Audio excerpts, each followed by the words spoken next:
मेरे गांव के एक राजा थे और उस राजा की एक बेटी थी जिसका नाम कोमल था।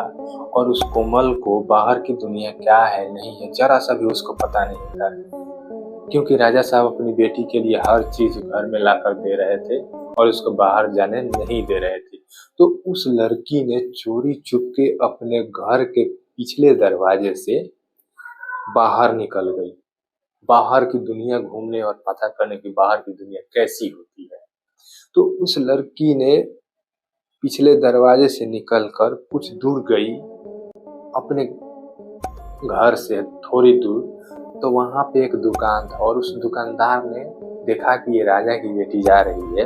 तो उस दुकानदार ने अपने दुकान में बुलाई और उसको कुछ खिलाया और जैसे खाई वैसे गायब हो गई।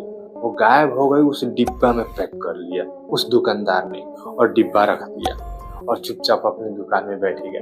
तब तक राजा साहब की जो नौकरानी थी वो बोली, राजा साहब बिटिया दिखाई नहीं दे रही है, पता नहीं कहाँ चली गई। राजा साहब पूरा चेक की, फिर सीसीटीवी कैमरा देखे कि पिछले दरवाजे से वो निकली है और गई है दुकान के तरफ।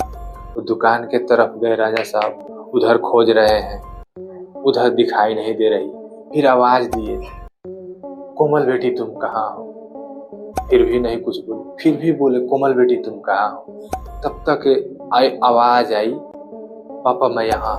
बोले, बेटी तुम कहाँ हो?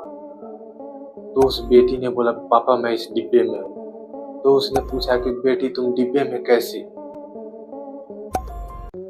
आखिर कैसे? तो बोले कि पापा मैं चिलगम बन गई हूँ। तो राजा साहब ने पूछा, बेटी तुम चिलगम कैसे बनी? तो जानते हैं उस बेटी ने क्या कहा, इस अंकल ने हमें चिलगम बनाया। तो राजा साहब पूछे, वो कैसे? जानते हैं बेटी ने क्या कहा।